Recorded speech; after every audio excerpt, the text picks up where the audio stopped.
Bismillahirrahmanirrahim. Assalamualaikum warahmatullahi wabarakatuh. Waalaikumsalam warahmatullahi wabarakatuh. Nahmaduhu wa nusalli wa nusallimu ala rasulihil karim. Allahumma la ilma lana illa ma 'allamtana innaka anta 'alamul ghuyub. Rabbi israh li sadri wa yassir li amri wa hlul 'uqdatam min lisani yafqahu qawli. Jamaah salat subuh yang sama-sama dirahmati oleh Allah Subhanahu wa ta'ala.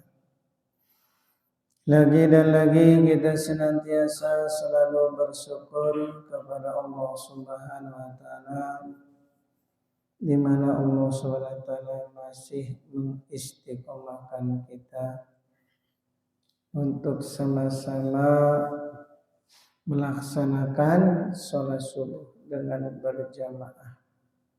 Mudah-mudahan sholat subuh kita senantiasa diterima oleh Allah Subhanahu wa ta'ala. Amin. Al-Fatihah. A'udzu billahi minasyaitonir rajim. Bismillahirrahmanirrahim. Alhamdulillahirabbil alamin arrahmanir rahim maliki yaumiddin. Iyyaka na'budu wa iyyaka nasta'in. Ihdinas siratal mustaqim. Hadina an'amta 'alaihim wal maqalatus salasuna, nasihat yang ke-30. An Abi Zakaria Yahya bin Mu'ad rahmatullah alaihi. Dari Abi Zakaria Yahya bin Mu'ad rahmatullah alaihi. Beliau berkata, tarkud dunya kulliha akhdul akhirati kulliha. Faman tarakaha kullaha akhadaha kullaha. Wa man akhadaha kullaha tarakaha kullaha. Fa akhduha fi tarkiha wa tarkuha fi akhdiha. Tarkud dunya kulliha akhdul akhirati kulliha. Meninggalkan dunia kulliha semuanya, akhdul akhirati kulliha, maka dia telah mengambil akhirat kulliha semua. Jadi orang yang meninggalkan dunia semuanya, akhdul akhirati kulliha, maka dia telah mengambil akhirat semuanya. Meninggalkan dunia semuanya ini artinya apa?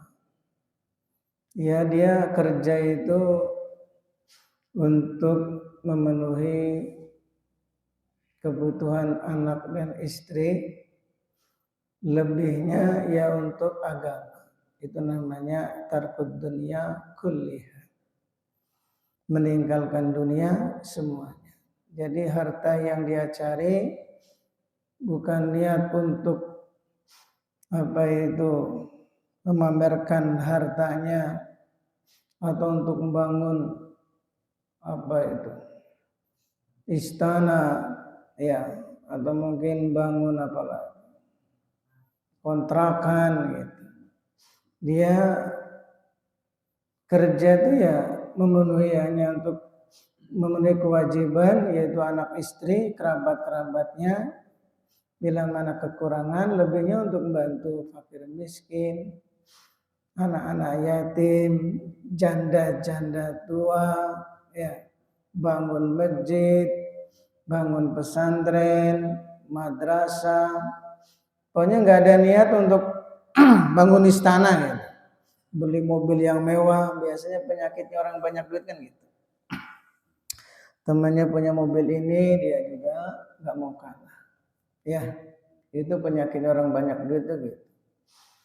Ada mobil baru dia beli.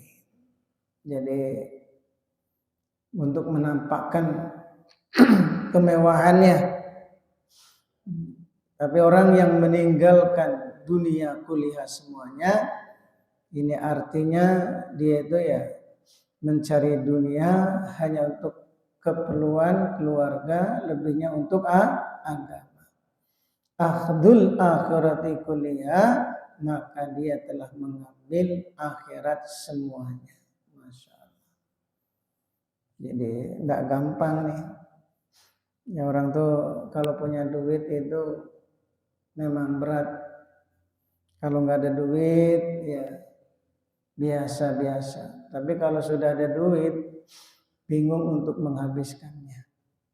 Ya akhirnya dipakai untuk jalan-jalan ke Eropa, ke Perancis, ke Jerman. Pokoknya negara mana yang belum pernah dia datang. Pokoknya selama duit itu masih ada ya. Dipakai terus. Padahal mah ya kalau dia diberikan kepada orang yang lebih membutuhkan, alangkah lebih baik. Betul nggak? Tapi namanya manusia tuh ya ingin dibilang paling wah, sampai mobil pun ya. Padahal ya mobil itu gunanya itu kan hanya untuk supaya tidak kepanasan dan kehujanan. Ya, betul nggak? Manfaat mobil itu kan menangnya tidak kehujanan dan kepanasan. Kalau pakai motor kan bisa hujan kehujanan, kalau panas kepanasan. Kalau pakai mobil kan itu manfaat punya mobil. Ya, kalau kita perhatikan ya mau mobil yang mewah ataupun biasa itu fungsinya sama. Karena kalau mobil yang mewah itu kalau macet juga nggak bisa mengecil kan gitu ya. Mau harganya 7 miliar juga kalau macet ya tetap macet juga. Ya fungsinya sama dengan mobil biasa. Cuma ya orang biar dibilang paling wah. Ya. Karena kalau lebihnya digunakan untuk membantu fakir miskin itu alangkah lebih baik. Untuk agama ya memperbaiki jalan yang rusak. Masya Allah. Ya cuma orang tuh kan biar bilang wah gitu aja.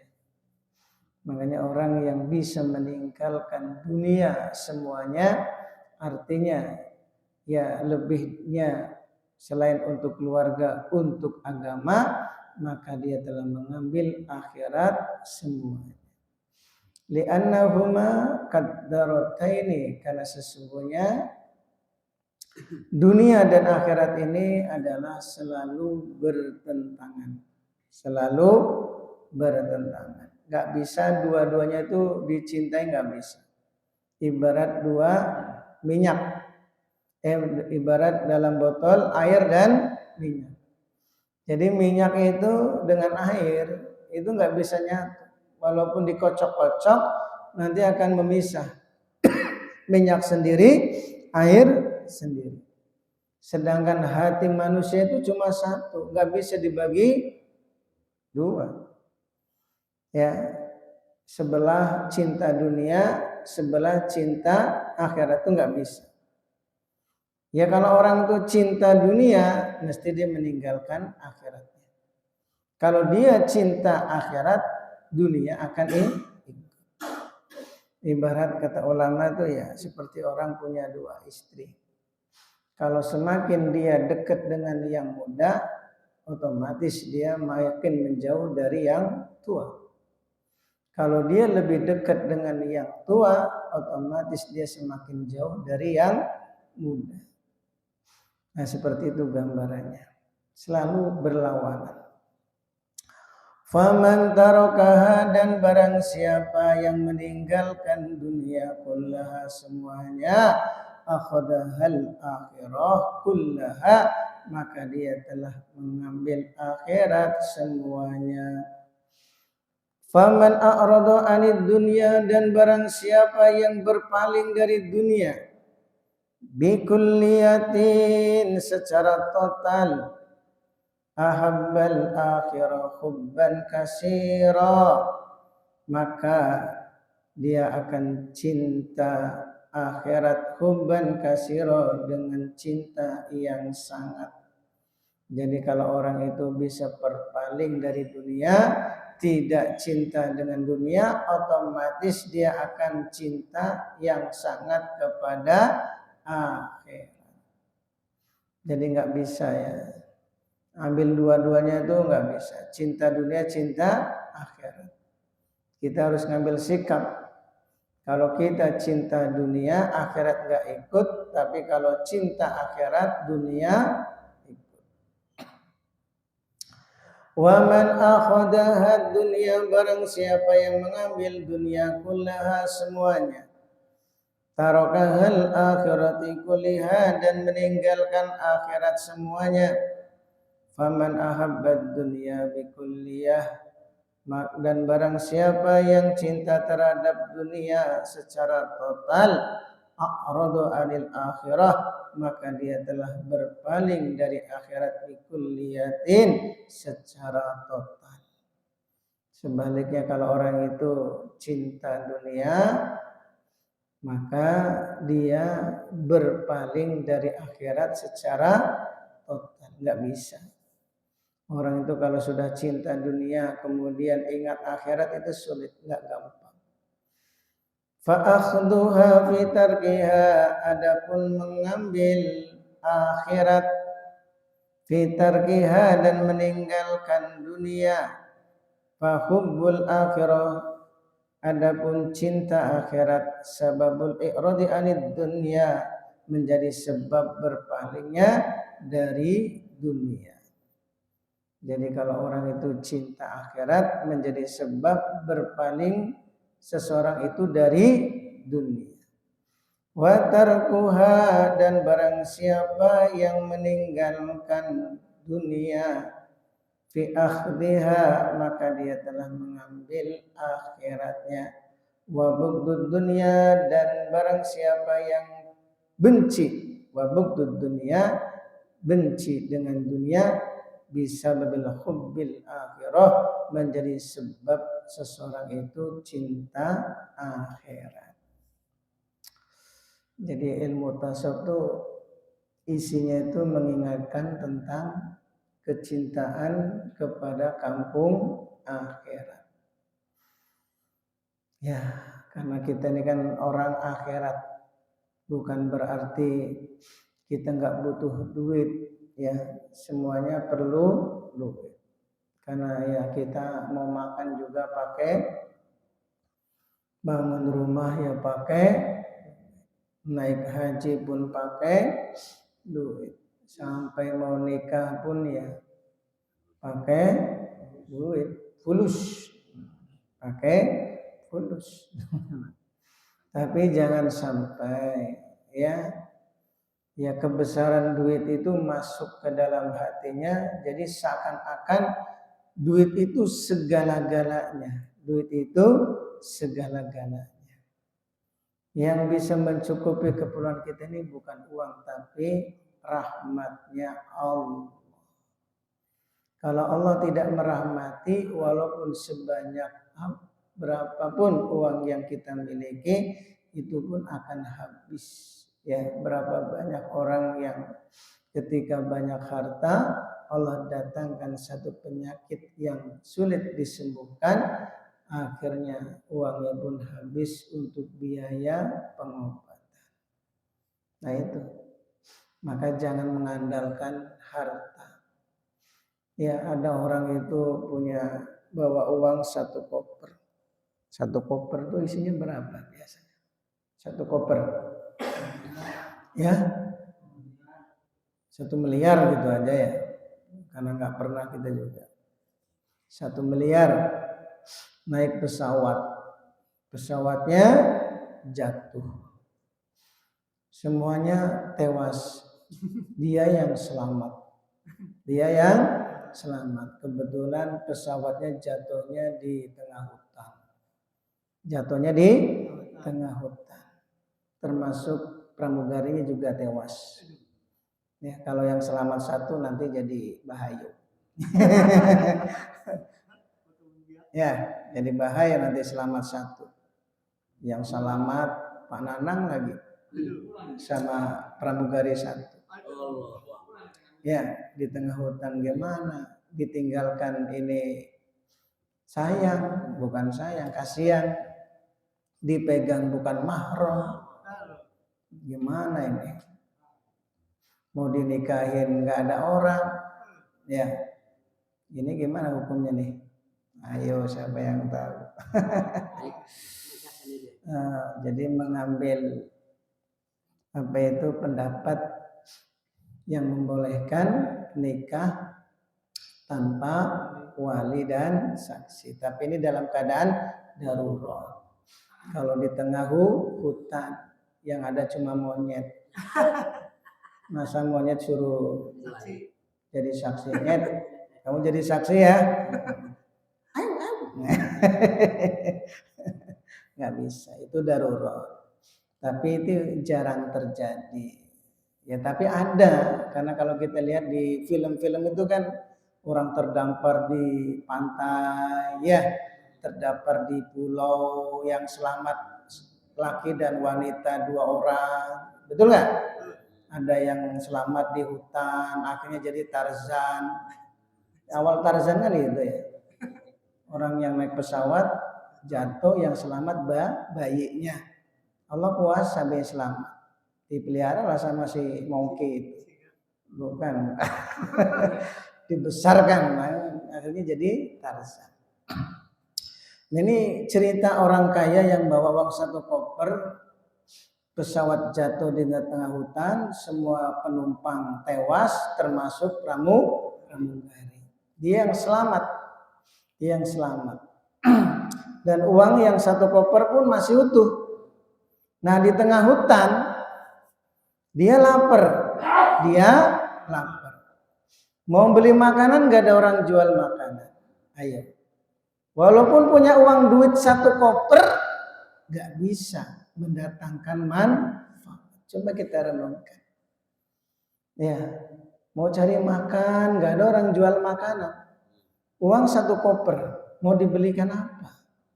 Dia kehausan gak ada orang jual minuman. Di saat malam kedinginan gak ada orang jual selimut. Akhirnya berhari-hari uang itu dijadikan selimut karena kedinginan sampai mati dalam tumpukan uang. Nah, coba kita renungkan. Ya, jadi uang itu sendiri tidak bisa memberi manfaat tanpa izin Allah. Memang apa-apa tuh ya perlu uang. Ya, apa-apa itu perlu uang, tapi jangan menjadikan segalanya itu ya harus uang, enggak. Berapa banyak orang yang punya rumah tanpa duit, tahu-tahu dapat rumah dikasih. Ya, menikah seorang wanita ya enggak punya apa-apa, tahu-tahu ditawarin, ya mahar pun dikasih. Berapa banyak orang yang berangkat umroh dan haji tanpa uang, diberangkatkan haji. Memang semuanya itu butuh uang. Tapi jangan dijadikan uang itu segalanya. Kalau nggak punya uang, mana mungkin? Enggak. Ya, kita nih ya asalkan kita betul-betul meninggalkan dunia semuanya. Artinya yang kita pikirkan itu hanya akhirat. Kalau punya uang ya untuk kewajiban kita memberikan anak dan istri, kerabat, ya lebihnya untuk agama, nolong orang, maka akhirat itu akan diberikan semuanya oleh Allah. Sebenarnya gitu. Jadi dunia itu ibarat bayang-bayang. Kalau dikejar ya nggak akan dapat, tapi kalau kita menjauh justru dia akan Tapi ini kan teori, prakteknya ini berat. Ya, prakteknya berat. Ya sedikit-sedikitlah kita berusaha untuk apa itu tidak cinta dengan yang namanya dunia. Ya kita ini kan masih yang namanya duit itu masih senang ya, betul kan? Kalau taklim dikasih uang 500.000 per orang, kira-kira penuh nggak? Penuh. Ya Bet? Satu orang 500.000. Penuh. Kira-kira sampai mana Pak Lili? Sampai jalan. Jalan pun nggak cukup kayaknya. Ya, akhirnya dipasang portal. Ditutup. Oleh karena shopnya melebihi imam. Shop sholat melebihi imam. Penuh. Satu orang 500.000. Coba kita renungkan. Jadi karena sejak kecil kita ini sudah ditanamkan kecintaan terhadap duit. Itu sejak kecil, bayangkan. Sampai anak usia 2 tahun, 3 tahun itu tahu mana duit 100.000 dan mana duit 10.000. Kadang dikasih 1.000 nggak mau. Ya, kali 100.000, wah, ini. Coba, anak kecil itu sudah terbiasa ya cinta dengan uang. Gimana sampai tua itu untuk meninggalkan rasa cinta terhadap uang itu ya berat, betul nggak? Karena sudah tertanam di dalam hati kita itu sejak kita masih kecil, sehingga untuk mengeluarkan itu berat banget. Makanya meninggalkan dunia, tidak cinta dengan dunia, meninggalkan kesenangan-kesenangan dunia itu lebih berat daripada orang yang menghuluskan pedang ketika berjuang di jalan Allah. Padahal menghuluskan pedang ketika berjuang di jalan Allah itu kan tantangannya nyawa, betul nggak? Nyawa itu tantangannya. Kalau perang, kalau menang ya untung, kalau kalah mati. Tapi ada yang lebih berat, yaitu meninggalkan kesenangan dunia. Itu lebih berat. Wong ketika sahabat pulang dari perang Badar, itu kan perang akbar, perang paling besar. 313 sahabat melawan 1.000 orang kafir. Karena sahabat saat itu ya yang jumlahnya sedikit, senjatanya nggak lengkap, dalam keadaan puasa, terik matahari, tidak pakai sandal, kebayang nggak telapak kaki pecah-pecah, pedang nggak punya, yang punya pedang, yang punya kendaraan cuma berapa orang, lebihnya itu loh, cuma pakai pelepah, apa itu, kurma, ya pelepah kurma. Nabi berdoa, langsung pelepah kurma itu jadi pedang yang ketajamannya melebihi pedang yang paling tajam. Ketika sahabat itu memotong leher orang-orang kafir, belum kena, kepalanya sudah lepas dulu. Dibantu siapa? Malaikat. Ketika sahabat itu siap untuk berkorban demi agama. Nah, pengorbanan yang begitu besar yang dimiliki oleh para sahabat, kembalinya dari perang Badar, kata Nabi, kalian baru perang kecil, baru jihad kecil, dan akan kembali jihad yang lebih besar. Sahabat kan kaget, wong perang Badar ini perang besar kok dibilang perang kecil. Wa jihadul akbar, apa jihad yang besar itu ya Rasulullah? Jihadun nafsi, yaitu jihad melawan hawa nafsu. Paling berat itu melawan hawa nafsu. Untuk meninggalkan maksiat, meninggalkan kesenangan-kesenangan dunia. Kita ini kalau makan ya, buktinya ya, kalau lagi enak itu supaya berhenti sebelum kenyang bisa nggak? Hah? Nah itu beratnya di sana. Pas lagi lapar, makan nasi, lauknya rendang. Ya, itu sebenarnya jangankan 1 piring, 3 piring pun habis. Tapi setengah piring dia berhenti. Kira-kira bisa nggak? Baru setengah piring berhenti sebelum kenyang. Oh berat. Itulah gambaran. Jadi jihad yang paling besar itu meninggalkan hawa nafsu, melawan hawa nafsu. Maka hadis-hadis yang sebelumnya sudah diterangkan, di antara orang itu tidak cinta terhadap dunia, yaitu sedikit makan, yaitu tidak sampai kenyang. Jadi makan itu berhenti sebelum kenyang. Kalau kita sebelum ya, kalau nggak turap itu nggak akan berhenti terus saja. Itu pun selagi ada. Ya, masya Allah. Memang meninggalkan kesenangan dunia itu memang berat ya. Memang mudah diucapkan, tapi berat untuk dipraktekkan. Maka ya kita berusaha semaksimal kita, semampu kita. Ya, kalau punya uang lebih, niatnya untuk bantu, untuk agama. Insyaallah ya. Insyaallah. Mumpung miskin kita ini, mumpung miskin, pahalanya lebih besar. Karena sedekahnya orang miskin ini kan jarang diungkit-ungkit. Jarang diungkit pokoknya semampu kita. Kalau ada lebih, ya untuk agama. Kita utamakan untuk keluarga kita, anak kita, istri kita, kerabat-kerabat kita itu kita perhatikan. Karena sedekah yang utama adalah sedekah untuk keluarga kita. Khususnya anak dan istri kita. Kalau ngasih nafkah anak dan istri, niatkan sedekah. Niatkannya sedekah. Maka rezeki kita akan senantiasa dimudahkan oleh Allah. Memang kewajiban seorang suami memberikan nafkah kepada anak dan istri. Namun ketika kita memberinya, niatkan untuk sedekah supaya pahalanya lebih besar. Kalau kita niatkan sedekah, nanti rezeki kita akan senantiasa dimudahkan oleh Allah. Anak minta uang jajan, kasih, niatnya sedekah. Gitu. Kalau lebih, nah baru kita bantu orang lain. Masih lebih, bangun untuk masjid. Masih lebih, nikah deui. Jangan, ya tambah benjut.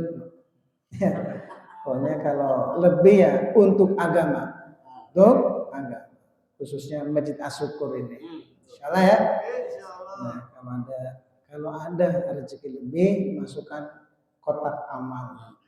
Kalau lebih, insyaallah ya. Untuk melatih kita, kalau kita ini betul-betul meninggalkan dunia secara keseluruhan. Ya, itu tuh cara keluaran tuh gitu. Ya, bukan niat untuk pamer, untuk bermewah-mewahan, tapi untuk membantu agama. Diniatkan untuk agama. Insya Allah kita oleh Allah akan diberi akhirat secara keseluruhan. Mudah-mudahan Allah mudahkan. Amin. Subhanallah wa bihamdihi, subhanallah wa bihamdika. Wassalamualaikum warahmatullahi wabarakatuh.